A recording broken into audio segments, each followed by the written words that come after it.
Galera, vamos lá. Pessoal, na última aula nós falamos sobre a reforma protestante, né, antes da prova. Falamos sobre as características da reforma, o que foi que aconteceu, por que a reforma deveria acontecer, por que os reformadores queriam que isso acontecesse, né? E eu falei de alguns nomes importantes, por exemplo, Calvino, como Martinho Lutero e tudo mais. Vamos ter a reforma já aqui, né, no século XVI, espalhada por toda a Europa. Vamos ter os calvinistas na Suíça, vamos ter os luteranos na Alemanha, nós vamos ter, por exemplo, os anglicanos na Inglaterra e tudo mais. Então você vai ter aqui uma contra-reforma. O que é isso, professor? Galera, quando a Igreja Católica começa a perder fiéis para as igrejas evangélicas ou protestantes, automaticamente as pessoas que saem da Igreja Católica e vai para a evangélica vai dar o dízimo aonde? Na Igreja Protestante. Vai dar ofertas aonde? Na Igreja Protestante. Vai dar o seu serviço para quem? Para a Igreja Católica ou Protestante? Para a Igreja Protestante, que é onde eles estão. Então, quando as pessoas começam a sair, começam a ver, eita, olha ali, abriu uma igrejinha nova ali, ó. Abriu uma igreja nova, onde eu consigo ler a Bíblia, porque não está em latim, eles traduziram. Lá eu posso ser salvo só pela fé, não preciso fazer um monte de obras para ser salvo. Então, essa concepção do protestantismo, galera, traziam as pessoas da Igreja Católica para dentro das igrejas protestantes. E aí, se eu perco fiéis, como a Igreja Católica estava acontecendo na Igreja Católica, estavam perdendo muitos fiéis, eu perco dinheiro, certo? E aí a Igreja Católica teria que bolar alguma coisa para poder ou retomar esses fiéis de novo, ou ir atrás de outras pessoas para se tornarem católicos e aí dar o seu dinheiro na Igreja Católica, certo? Vamos lá. Contra-reforma. Aí, já em meados do século XVI, a reforma já havia se expandido pela Europa, por toda a Europa. Como eu falei aqui, você já tinha o protestantismo na Suíça, na Inglaterra, na Alemanha, na França e muitos outros locais. E automaticamente você tinha menos fiéis na Igreja Católica. Com a expansão da reforma, a Igreja Católica aos poucos perdia seu poder. Vai ter pouco dinheiro agora, né? Em 1545, o Papa Paulo III convocou o Concílio de Trento. Qual era o objetivo desse concílio? Professor, o que é um concílio? É uma reunião das maiores autoridades daquela instituição. Então você vai ter o Papa, você vai ter os arcebispos, você vai ter os bispos da Igreja Católica se reunindo para decidir algumas coisas. Poderia ser algumas questões sociais, questões políticas e algumas questões religiosas. E vamos lá, qual era o objetivo do Concílio de Trento, professor? Era tentar conciliar os protestantes e os católicos. Vamos aqui juntar, nós somos irmãos, somos muito parecidos, então tentavam conciliar o protestantismo e o catolicismo. O professor, deu certo?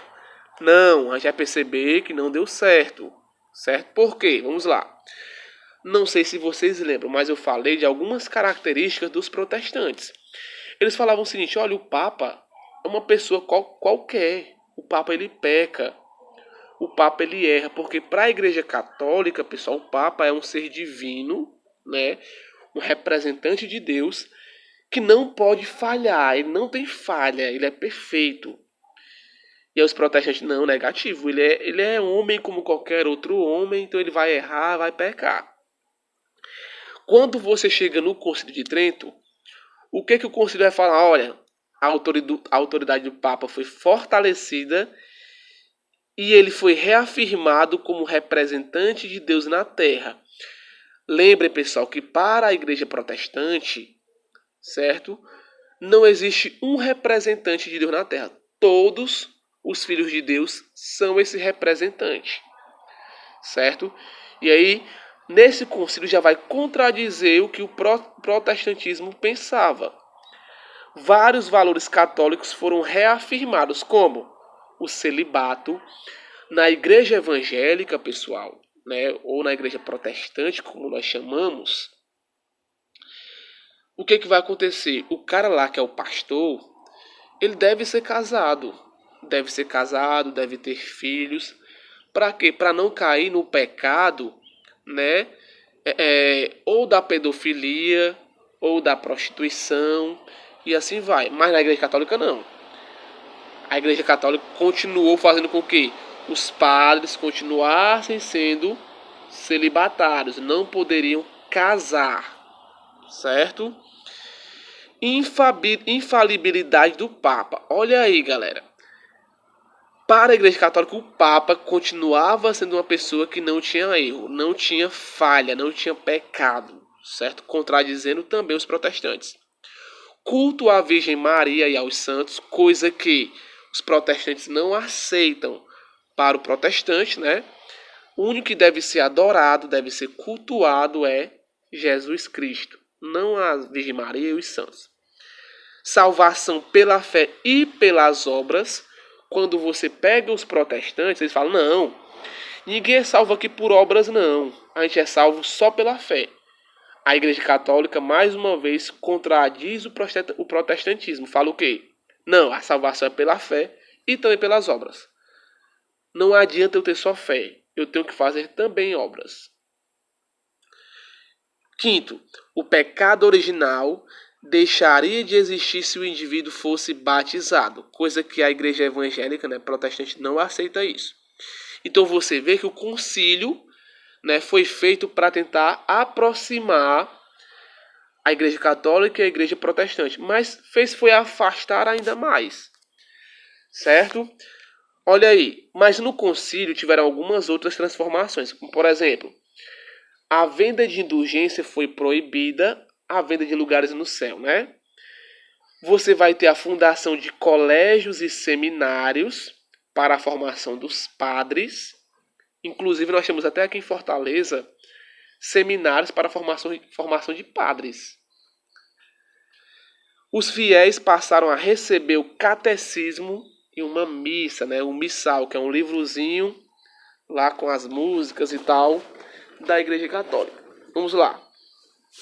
E aí, pessoal, grifem isso daqui, ó, ou anotem no caderno de vocês. Tá no livro, mas anotem no caderno de vocês.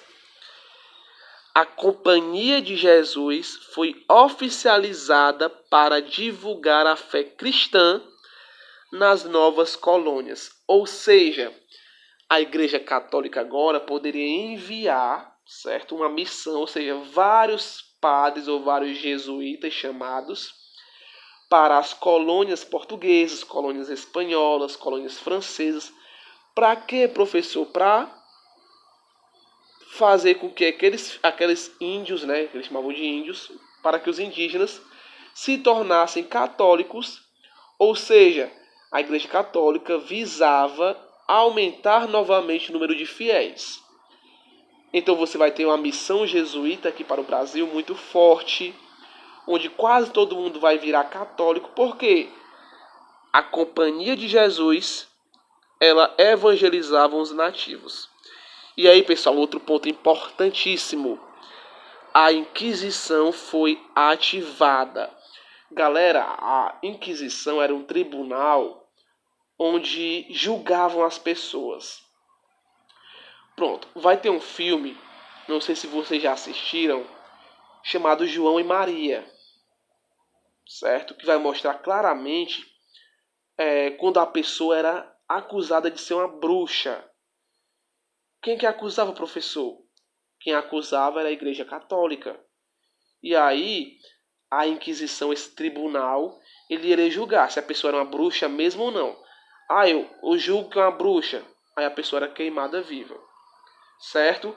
Então, isso daqui já existia, foi desativado. E no tempo da Reforma Protestante, vai ser reativado. Agora, as pessoas que fossem julgadas por essa Inquisição seriam condenadas muitas vezes à morte. Ok?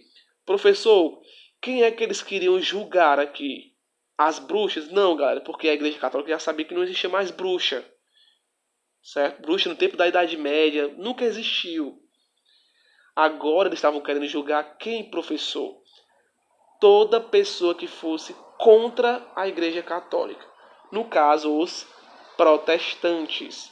Eles começam a perseguir, então, os protestantes. Show de bola? Vamos lá. Consequências da Contra-Reforma. Vamos lá. Quando eu falar de Inquisição, também tem outro nome, que é chamado de Tribunal do Santo Ofício. Certo? Olha aí. O tribunal tinha poder de processar, perseguir e condenar os acusados por heresia. Professor, o que seria uma heresia? Galera, a Igreja Católica, ela vai ter algumas crenças, né? Por exemplo, acredita-se na Igreja Católica que Deus é trino, ou seja, são três pessoas em uma, né? O Pai, o Filho e o Espírito Santo. Vai falar lá que a Igreja Católica, né, para o seu dogma, para a sua crença, a Igreja Católica é justamente perfeita, ela é a representante de Deus. O Papa é infalível, como eu falei para vocês agora há pouco. A Virgem Maria deve ser adorada. E o que é um herege, uma heresia, professor? É tudo aquilo que vai contra essas crenças católicas. Então, se eu fosse uma pessoa, por exemplo, na época, falar o seguinte: olha, a Virgem Maria não deve ser adorada, eu era acusado de heresia e, consequentemente, eu seria morto. Se eu falasse, olha, o Papa é um pecador, eu também seria perseguido e morto. Por quê? Porque eu seria um herege. Eu seria contrário às ideias, às crenças da Igreja Católica. Ou seja, galera, os protestantes, eles eram, para a Igreja Católica, hereges. Certo? Olha aí, ó, torturas eram frequentes para as confissões e delações de supostos hereges. Galera, existiam vários castigos para isso, né? Vou citar aqui só um exemplo para vocês, pessoal, que era muito comum, mas, por exemplo, as pessoas pegavam, né, a Igreja Católica pegavam 2 cavalos, e aí pegavam o braço direito e o braço esquerdo de uma pessoa, amarravam cordas e colocavam no cavalo. Pegavam o braço esquerdo e a perna esquerda da pessoa e amarravam em outro cavalo. E aí os cavalos corriam em direções opostas. O que acontecia, professor? A força do cavalo, um correndo para um lado e outro para o outro, partia as pessoas no meio, para vocês terem ideias, né?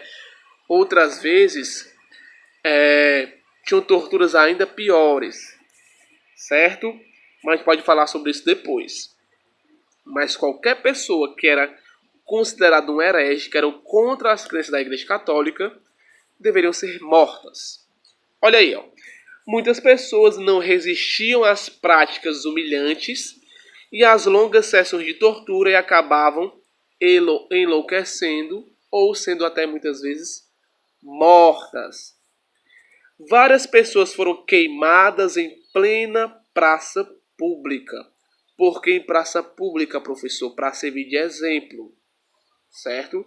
Então a Igreja Católica ainda tinha muito poder, queimavam as pessoas. A Igreja Católica também elaborou a